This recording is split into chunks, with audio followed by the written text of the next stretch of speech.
Welcome to the Using the Whole Whale podcast, where we learn from leaders about new ideas and digital strategies making a difference in the social impact world.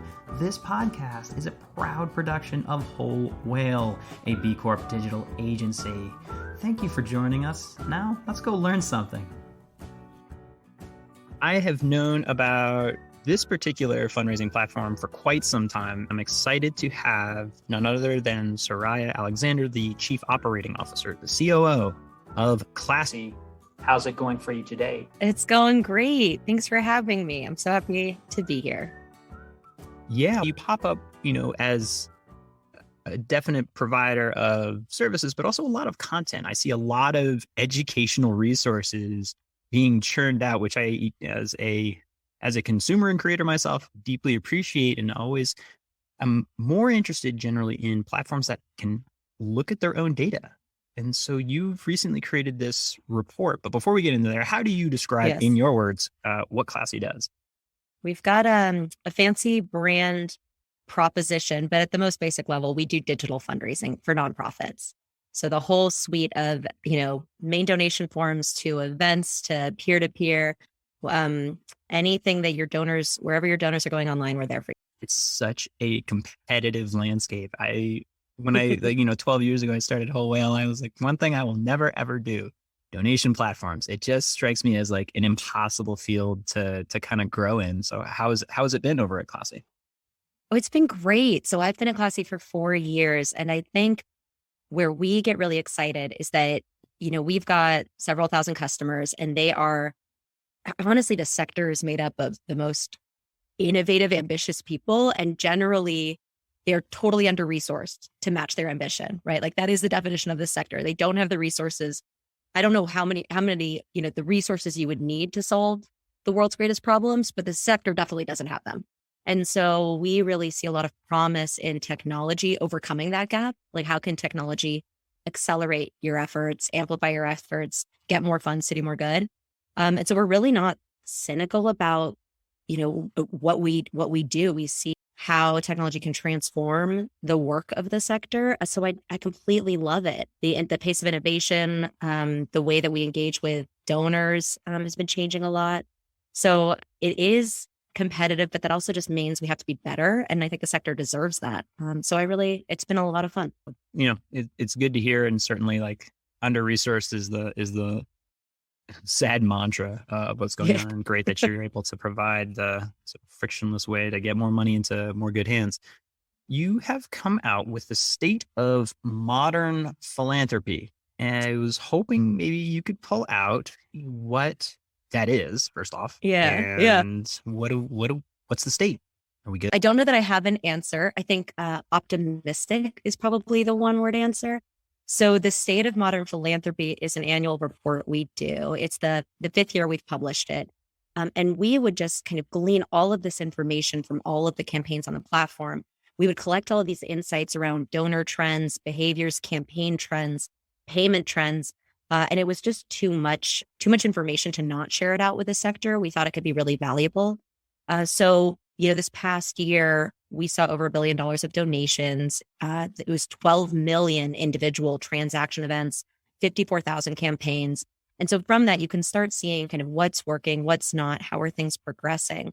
So yeah, we're really happy to publish it. And it kind of goes hand in hand. We do several consumer surveys throughout the year as well. And so you marry up what are people saying about how they want to give and then what actually happens on the platform. And you find some interesting insights. So yeah, excited to kind of share some of those today, but please do, if anybody's interested, go through. There's way too many insights to talk through. It ends up being, feeling tedious, but we think we've packaged it in a way that can be really helpful. Yeah, and just so folks know, we'll have the link in the show notes, but I found it by going to donationtrends.classy.org. So that's, I think, where we can find this. Yes. Looking at your executive summary, which I always appreciate, quick summary, tell me what I need to know before I need to know it, because I'm super lazy. Right. You have that events are back. So events were away, clearly. Events meaning I read this as in-person fundraising events, because that pesky little thing called the COVID. Yes. So we're back. We're back. So one of the things we do is because we've got kind of long-term relationships with so many nonprofits, we'll only isolate to year-over-year performance for the same kinds of campaigns and the same kinds of organizations. So this isn't just we started selling, to a lot more organizations who are interested in events. This is actual year-over-year performance. And we saw that revenue from events grew 50% year-over-year. So that's coming back in a big way. But it's not just coming back in person. I think people got really used to virtual events, then got totally sick of virtual events, but they held on to some of the digital components that feel easier, more elegant, more efficient. And so I kind of mentioned these consumer surveys we did. We actually did a fundraiser experience report, which was a survey of donors. And they talked about really valuing when there are things like digital auctions or, digital fundraisers added on to either hybrid or fully in-person events. So now we're seeing about half of donors say, yeah, we want to come back to events. Events are raising a ton of money again. Anybody who's, been in this ecosystem or frankly been in an airport knows that like the in-person experience is back, but that digital component is not going away. It's just evolving. So that kind of combination we're seeing as a real transformer as we go forward. And just to repeat, what was the year-over-year increase? 50%. About a 50%. That's pretty phenomenal. And again, just the sample size, I think, just to confirm, is the total over $1.1 billion That's right. transaction. That is a huge increase. Yes. Is the overall amount donated on the platform also increased in that same period of time, or is it like the percent of money coming via it makes sense? Yeah, like for events? It's a good question. So we're definitely growing, and that's both growing through individual organizations who are growing, who are doing kind of really well with all these optimizations and different campaign types. And, we'll talk about channel optimization and payments optimization. And then it's also growing just as our platform grows and we're able to support nonprofits. But for events specifically, these are events that were run the year before or organizations that were with us the year before that weren't running events and what they did the next year. So it's not reflective of just kind of new organizations. It's truly year over year comparison. And we're seeing a pretty drastic increase, which we find really encouraging. Yeah, you read my mind. I'm like, well, wait a minute. The number went up because our number went up. And you're like, breaking news. Controlled for it. Organizations' numbers go up because they got bigger. So you kind of controlled for it, looking at the same organizations running these events. I'm curious, are these events IRL or are they a mix? Do you have that breakdown? Total mix. It's a complete mix, and it's even harder to. What we're seeing is even the IRL, very few of them are strictly in person now. Almost everybody has introduced this digital component. They've really come to understand that why place a geographic limitation if you don't have to? And people in the room are happy to engage online with, again, things like digital auctions. So why restrict it? Or even time-bound auctions? There's no need to restrict it. You're raising more money if you can kind of open the aperture. And it's so easy to do now. The donors experienced with it, they actually prefer it based on our donor surveys. And so we see very few pure play in real life events happening. So the majority of these are non-geo-fenced. It's in-person events that have a digital component that has been layered on. That's a lot of what we're seeing now. Gotcha. So there are people hanging out in person, but like local, like I'm going to walk around my block. I'm going to walk around my block. Like, oh, cool. Some of that, or even just we're going to have an in-person gala, but our auction's not going to be, the paddle race is going to be digital now. And so if you want to phone it in, you couldn't make the gala that night, you just really could not get out of your sweatpants, you can actually participate alongside the people who are in the room. That's a lot of kind of what we're seeing. Yeah, finally, sweatpants for a cause. I knew it was going to come. I am behind that cause. What is the weirdest event you think Classy has been part to? Oh man, I need customer permission before I can talk about some of these things. I will say the coolest one was right at the start of COVID. Do you remember that Robin Hood telethon in New York that had Tina Fey crying? It had everybody coming forward and really like every celebrity you can imagine coming forward to raise money for all kinds of relief efforts that Robin Hood was doing just at the start of COVID. Incredibly powerful. And if you had told me that we were going to be part of some huge telethon in the year 2020, I would have I wouldn't have believed it. But it was a really incredible kind of moment for everybody to come together. We were really, really proud to work with them. I'd be so curious. I feel like I could just talk about this or parse this out almost in a lot of ways. What are I don't know if you have this, but what are the highest yield types of events? Is there a certain center like, oh, they're running the old walkathon, or like, oh my gosh, it's the silent, awesome pet grooming bonanza that like really brings in the dollars? It's a great question. It totally depends on the organization, which is a really unsatisfying answer. The one thing that I will say is completely consistent is I think sometimes event organizers feel like the big ask is getting people to the event, getting them to register, getting them to give again. They're nervous to ask for those participants to also fundraise on their behalf. When you do event with fundraising on top of it, you invite somebody to raise additionally, either for, run, walk, ride, or even just a gala. Event volume goes through the roof. Always encourage your network and your supporters to do more for your cause. That is a really transformative aspect that takes very little from you. You are just activating your supporters network. And it's not used as much as you'd expect. And really that has transformative impacts on how much you raise.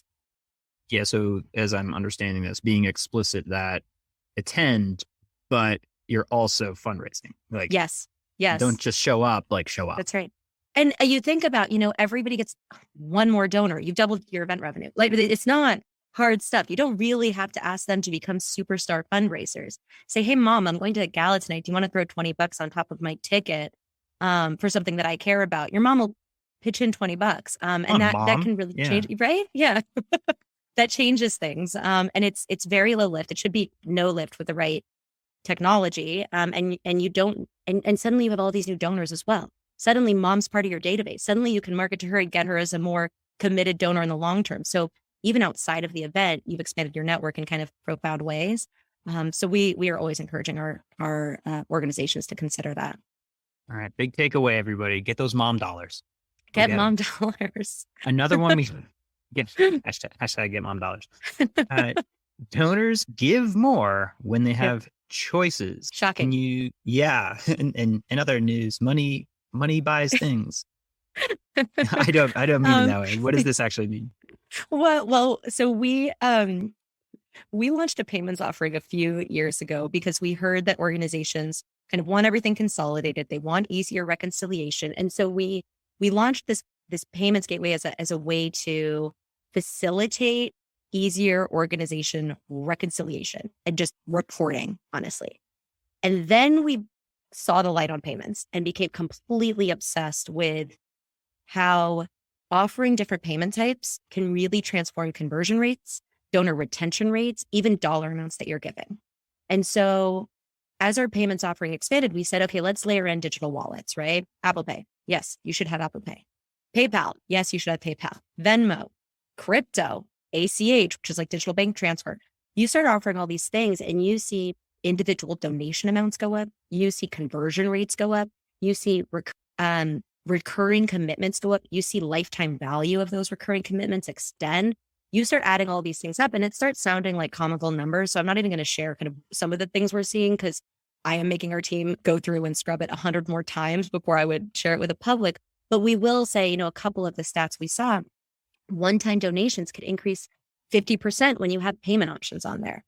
And this sounds really profound until you actually take a second and say, how do I behave as a consumer? Oh yeah, if there's Apple Pay, I am more likely to complete a checkout, whether it's on an e-commerce site or a nonprofit donation form. If I don't have to get up while I'm in my sweatpants, watching the gala from home, I don't have to go up and get my, find my phone and find my credit card and find my credit card, find my laptop, whatever else. So it's really intuitive when you put yourself in the mind of a consumer. And yet we still have kind of nonprofits saying, well, I've got a credit card form. Like that's enough. I have a means for a donor to check out. That's actually not enough. And it's transformative when you have all of these options. And it's also tragic when you think you've spent so long getting the public to know about the cause, care about the cause, find your organization that is trying to address the cause, get all the way to a donation form, and then still checkout rates are way lower than they should be. Definitely not 100%. And you think about how much work you have done to then lose the donor at that last moment. And it's kind of tragic. And that's why we've become obsessed with payments, because you can start bumping that number up in kind of meaningful ways. Yeah, just to reiterate, though, you're saying that the average one-time donation was nearly 1.5x more just by offering these options all in one place. Yeah. That's amazing. I had thought prior to this that Yes. probably the number one piece that impacted the amount given in that first time, one time amount was the anchoring, what the Yes. pre-filled amount was. Yeah. We're seeing it's actual payment options. It's not just conversion rates that are impacted. It's actually the dollars that you. Wow. And you found, so you now accept crypto? We do. We accept crypto. When did that start? A couple of weeks ago. We just launched it right in the middle of crypto winter. It's, nailed it. What are you guys doing? Losing money? Cool. Come on over. No, I mean, the idea, what we've seen is the more offerings you have, we like saying that, we have more payment options now than Amazon. You want to come over, no matter how you want to give, we will be there for you. We will accept any, any form of payment. And you accept all cryptocurrencies, all forms of the Doge? Not everything, but more every day. I think we just announced that we extended to another 10 currencies just last week. So they keep coming. The capabilities keep extending, but very early days. And I think, that's the most exciting thing for us. We did credit card and ACH a couple of years ago. We layered in digital wallets about 6 months after that. About a year ago, no, maybe 8 months ago was PayPal. Then Venmo was 2 months after that. Crypto, was just a couple of weeks ago. So the velocity and the focus and the expansion here is continuing. And it's really because of that value we see, the donor engagement and the reactions and the receptivity. So no plans on kind of slowing down. We're running out of currencies to accept and payment methods to accept. But as long as there's more, we're going to keep exploring. Don't you worry. Create new things. That's it. Well, and it's fun because now you get to start getting really weird about thinking, okay, what is event? We're talking about hybrid events. We're talking about crypto, the future of virtual galas where you're just auctioning NFTs and suddenly things become really interesting is absolutely, there are brainstorming sessions happening with some of our most innovative customers around what this can look like and how we can support it. So yeah, why did you choose to accept crypto? Really, it's about kind of donor choice and organization choice. So our job is to be a platform that just says we can enable nonprofits to engage with their donors in any way that is meaningful to donors. And our job is to do a lot of kind of market assessment, stay on the cutting edge of, e-commerce trends, donor trends, nonprofit trends, and say, okay, where is this going? Where can we get more funds to causes that need them? And then we will have, we will pursue offerings in that capacity. So it was kind of an easy choice from that lens. And do you have any organizations that are expressly saying like, no, like turn that off? Or I assume they have to turn on all of these things. It's not default out of the box, right? So we don't, no. You have complete control over what you do, how you engage with it, what you turn on, even at a campaign level. You can decide, this one doesn't really feel right. We don't think it's the right donor base. But here we would like to. But your data seem to suggest that you should check all of the boxes, like land, sea, air, however you want to get us there. Our data strongly suggest it, but this is why we release these reports. It's like, we'll do the analysis. You can make the decision. The choice is yours. I love backed insights that fly in the face of the common knowledge is don't offer too many choices. You're going to overwhelm the person. Keep it focused. You seem to be betraying the immutable laws of UX and sort of throwing all this.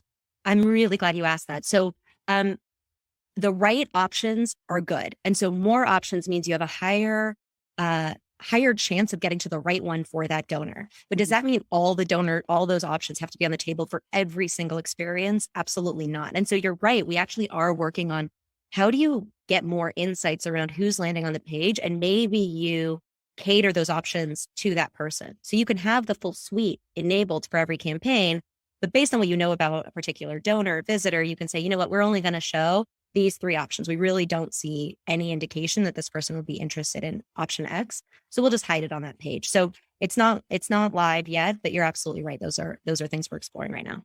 I'd be curious because you just turned this on.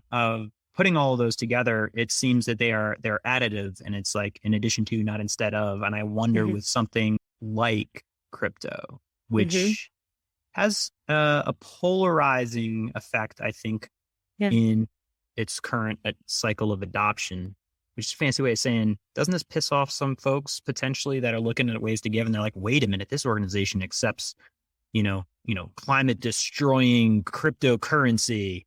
Yeah. Damn you Yeah. all! I'm not giving to this organization. I wonder if that's a thought or concern. Yeah, well, the crypto argument aside, we do have kind of offsets enabled if you want as an organization to sign up for some kind of offset program. So we do have that kind of integrated as well. And then I think it ends up being the organizations know their donor base really well, and they say, okay, are you choosing kind of greener crypto, offerings, things like that? Yeah, I don't know the right answer, but I do know that more is different. More is different. More so far is really paying off, and we are Yeah. testing the heck out of it and seeing, because the second it starts not paying off, we'll publish that as well and give control to kind of moderate. Yeah, the irony to me of also the crypto argument, and then we'll move on because I love Yeah. rabbit holes, is Yeah. the fact that I assume that on donation the asset is liquidated. So you're That's not right. holding it. You're technically getting it out of the system and switching back to fiat. So it's kind of funny to me being like, how dare you, not go green? You're like, you know what we're doing, right? We're removing liquidity from the system you don't like. You know how this works, right? I love that. We haven't even pursued that angle, but we'll concern Yeah. citizens. Yeah, it's It is early days though, and you're right. And the thinking around it, and just the process of producing it, everything is evolving so quickly. And so I think for us, it's always how do we stay on leading edge? How do we make sure that so I started my career in the social sector and moved into e-commerce and customer loyalty, customer engagement for the for-profit sector. And so this is kind of the best of both worlds, where I get to say, I have familiarity with what the sector needs and what they encounter, and I know about e-commerce. And it was always, you just try to go where the donor, the consumer is. You try to make it as easy for them. If the goal is make it easy for them to spend money with you, then you have to figure out that psychology and that experience, and that is your job. And so for us, that is our job on behalf of the sector that we think needs it the most. And so wherever that goes, we will be there. Love working with and also like talking to folks that have experience in the e-commerce sector, moving into the nonprofit sector. You're like, yeah, go get that money. That's how this works. That's how all of this works. That's it. That's the job. That's Let's the not job. overthink it. Yeah. Go. And you have to do that in really sophisticated ways. How do you do that when you're not, how do you do that when you're talking about impact, where you're talking about long-term relationships, where, you have a fraction of the budget? You've got to get even more creative and thoughtful and personalized and all these things. It's so much more important. You can't just say, okay, we're running a flash sale on something, and you don't have those levers. And so I completely love it. We have a final point in here Okay. that fundraising among peers thrives on social media. And you have this number that peer-to-peer raise on average 3.8 times more than other time-based campaigns. Can you help me parse this out? Yeah. So this is really around, focusing on campaigns that say, okay, we've got an end date. If that's an event, you're leading up to an event, you're trying to raise money, or we're raising for a particular fund.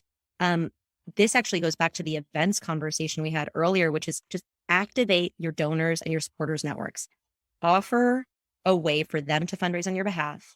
And for time-based campaigns specifically, you see almost 4 times more raise when you allow people to fundraise and extend what their own wallet can do, what their own contributions can do. And then suddenly you also get all these new donors. So there's no reason not to allow people to do more than what, they're willing to spend in that moment, because they have networks who are going to listen to them. This is important to you, and I care about you, and I feel aligned to your values, and I want to support the things that you support. It doesn't have to be, their entire network for it to be really meaningful for a nonprofit. What does this actually look like? Are you saying the organization creates this peer-to-peer fundraising campaign and then sort of enables a certain feature for social share, explicitly says it, puts it in the flow? What does this look like? What we are looking at, so we have peer-to-peer capability, like separate campaigns, and we have events where you've got fundraising on top of it. So those 2 event types where you can say, I'm going to enable you to set up your own fundraising page. That's what we're talking about, versus just an event where you buy a ticket, or just a campaign where you individually donate. So we're not talking about social sharing here. That definitely has power. But when you actually encourage people to set up their own fundraising page, we see almost 4 times more raised. So the individual is creating a page that they have their fingerprint on under the banner of the organization, and then they're encouraged to share that page on social. Check out my fundraising page, and then they post it. That's right. That's right. Yeah, and they don't have to be great at it. I think that's the compelling thing is people say like, I don't know that I've got these power fundraisers. I think that was the point that was really exciting to me. You don't have to have a network of pseudo development staff at your disposal. You just ask your committed fundraisers to open up a page. They get a couple of donations, and you think about right there, that's 4 times as much donations, 4 times as much volume. It doesn't take long for the math to get there. And yet it feels really profound when you say 4 times the amount of volume as any other campaign type.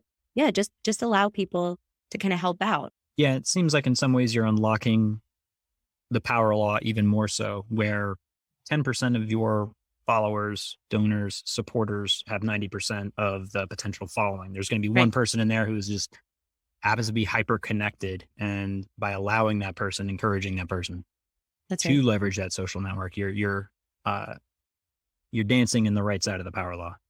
That's it. And it really doesn't, if you have really sophisticated peer-to-peer and event with fundraising, campaigns, absolutely that exists, but they don't always have to be that. With the right tooling, you just say, yes, this is an option. They will take it from there. So I also recognize that we're talking to development officers and development managers who are saying, I don't have a huge staff to launch all these complex campaigns. You actually don't necessarily need it. Tech can help you. Tech can fill in the gaps of what, your staff can't do manually. It should be doing that. It should help you scale. And this is one of those areas. I love it. Anything else about the report we should? So there's one piece that is a really unintuitive stat. And so it takes a second to parse it, but I think it's fascinating when you think about it. So recurring capture rate, when you are donating and you decide to become a sustaining member as opposed to a one-time member, let's say that's a 10%-ish capture rate. Over time, when you as a development officer look at your transactions, this is platform-wide for us, you look at all of your transactions in a month, 58% of those transactions were recurring donations. That means that they were decided to give before that month. So it's not that there's, 58% of the people who come in on any given month are making a recurring gift. It's that the transactions that are processed in that month, 58% of them end up being recurring gifts that have been decided before that. And so if you think about your donor outreach strategy and your engagement strategy, know that about more than half of the transactions in a given month have already been committed to. How are you engaging that audience? So back to like the e-commerce days, we think a lot about, are you talking to your recurring donors? Are you making sure that you're letting them know the ongoing impact? Are you making sure that they have opportunities to give again? Are you treating them like gym members where you're hoping they set it and forget it and you never talk to them and they just let it go forever? Or are you saying, we want to make sure you understand the value of this dollar because it's the predominant number of transactions, even if it's not the predominant number of donors you see every month.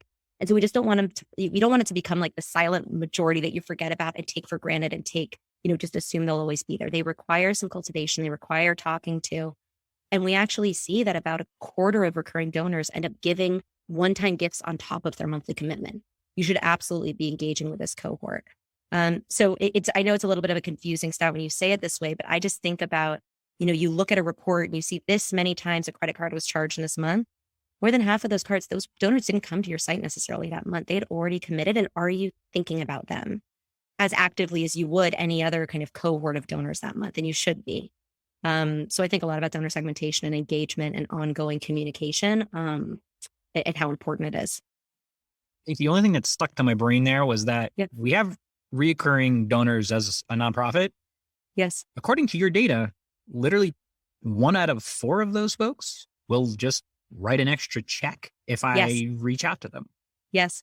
Yeah. I feel like that is something that would scare the fundraising pants off somebody. Be like, oh my gosh, don't disrupt, leave them be, let the money come in. Don't piss off anybody being like, how dare you ask me for more money? I already give you the money. Yeah. No, but the data suggests otherwise. The data suggests otherwise. And again, I think we're scared because we feel like we got away with something when we got that recurring gift and like, oh my You gosh, there's did. just You going to got be the money money for. for however long. But people want to validate their decision to invest in you. They're investing in your organization and your cause and the impact you can have. So the ways that you communicate that was a good investment, the way you validate that investment, and the ways that you can communicate how much more you can do with a little kind of extra on top, that all speaks to their values and why they're with you. So it definitely shouldn't be something scary. It's really powerful. Donors respond. That's interesting. I'm wondering, do you know your average retention for a reoccurring donor, like that gift amount? I'm always like, do you get more in the one time where that cutoff and that trade-off is? Depends on, which data source you're talking to.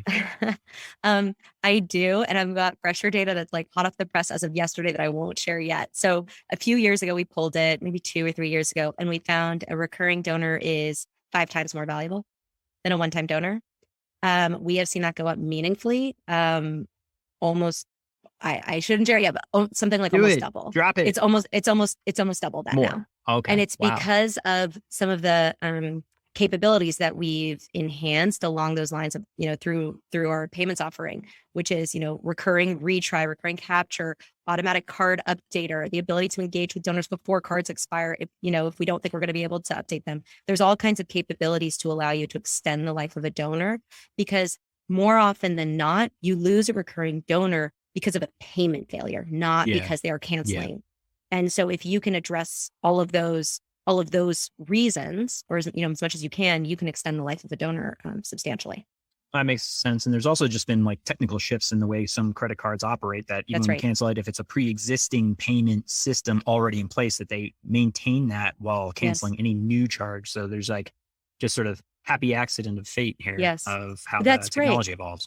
Well, and the thing that I'll add is, if you really can get 25% of these donors to give a gift again, why would you ever say I want the one time because I'm scared that this is going to be a lower donation amount over time? Like, they'll come back because you've got that consistent relationship with them. And so there's all kinds of reasons why recurring is still the way to go.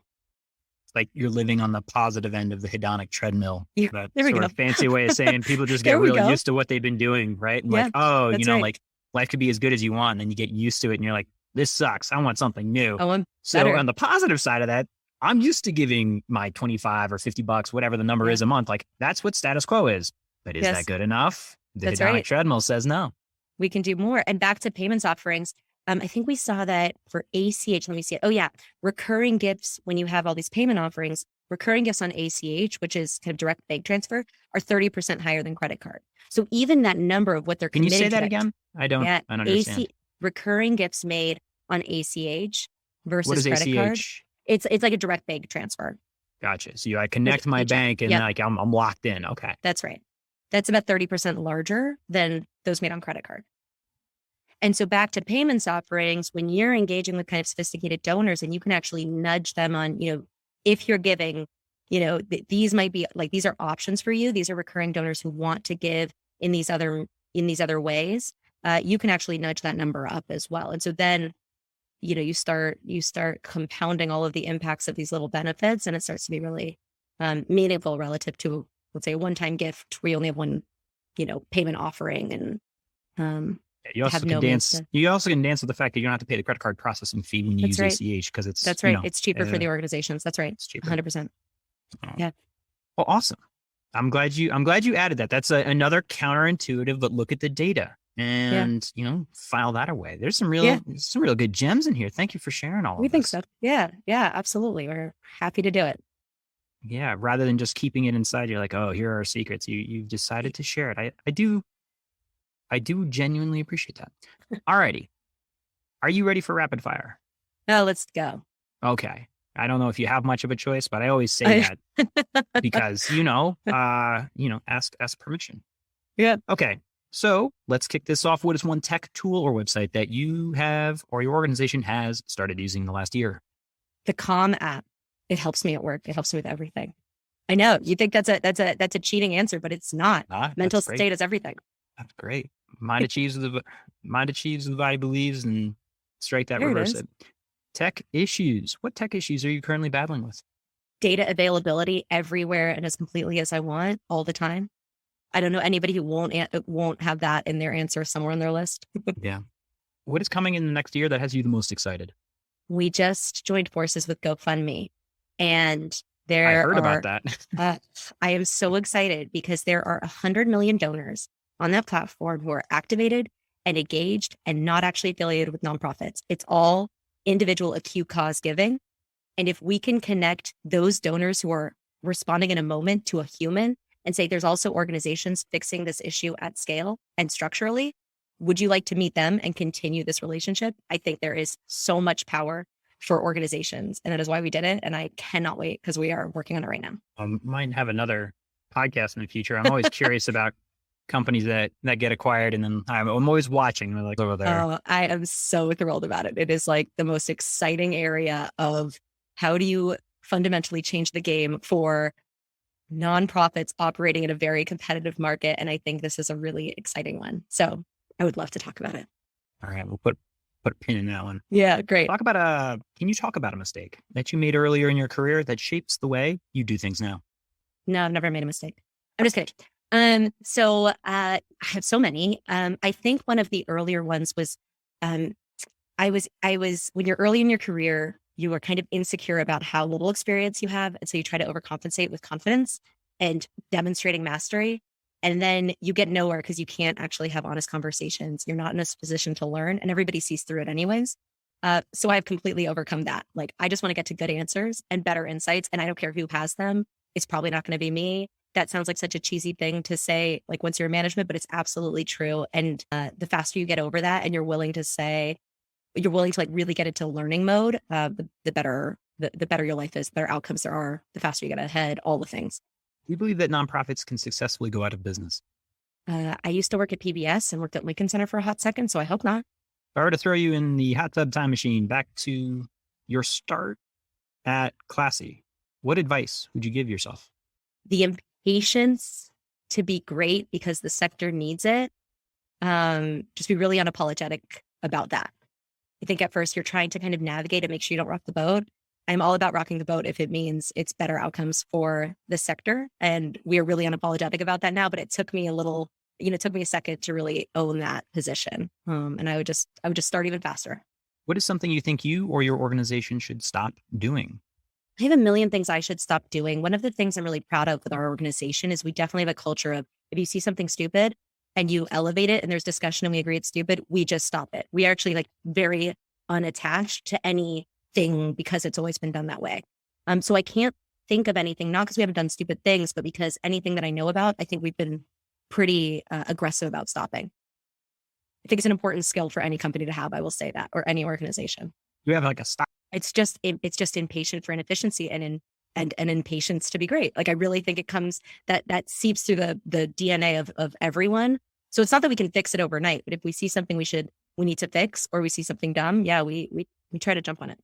If you had a magic wand to wave across the social impact sector, what would it do?